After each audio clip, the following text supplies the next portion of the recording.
Right, hello.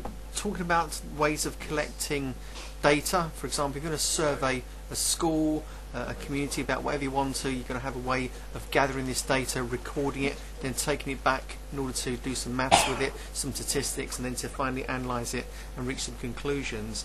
A great way to survey people is to use a questionnaire. Let me put the word right up here. Two N's, questionnaire. Oh, that's Sammy's phone. So a questionnaire. Now, if you have a questionnaire, there's got to be certain qualities about it in order for it to be useful. You can ask two types of questions. They need to be open sometimes. In other words, you give people a free response. So I want to call that a free response. So you can ask any question you like, response.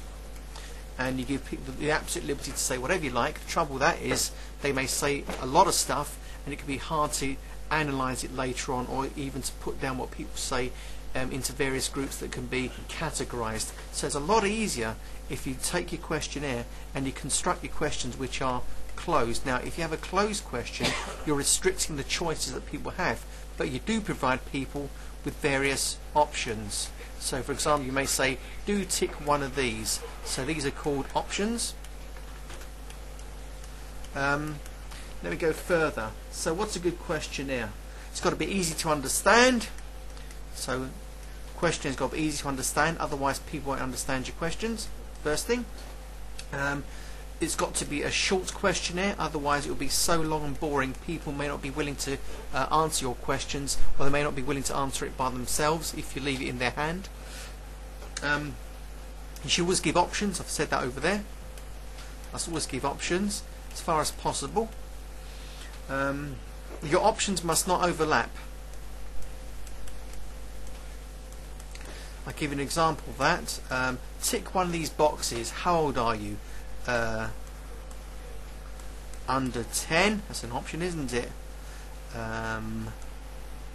20 to 30, 30 to 40, etc. Now the problem with this set of options is, well, that's okay, but we have an overlap here on the 30.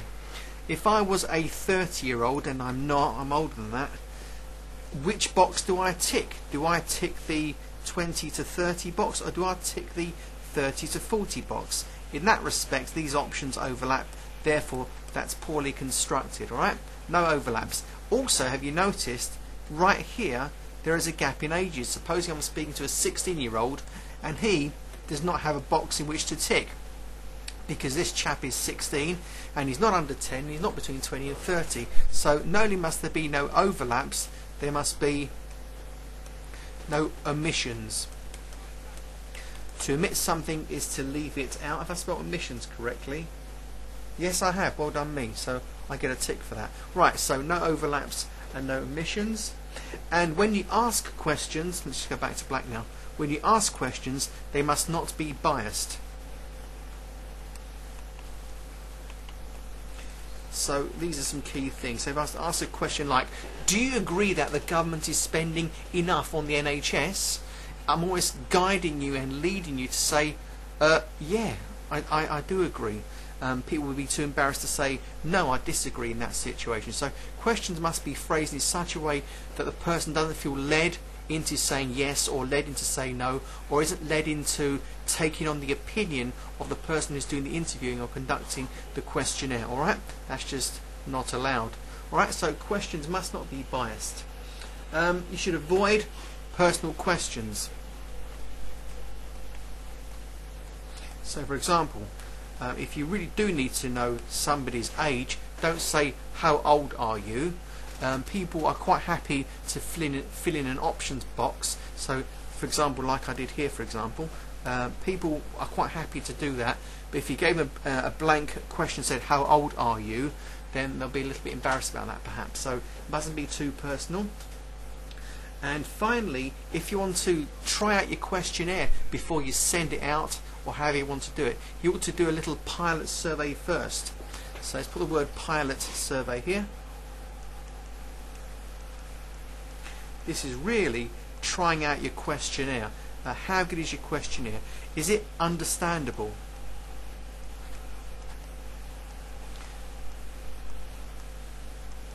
understandable? Yeah. Is it understandable? Are some of the questions you've asked so complicated that people don't understand it and won't know how to answer it honestly or even at all? So really, a pilot survey will help to highlight any problems with the questionnaire that you have produced. Alright, so pilot survey is really useful before you launch out into your questionnaire.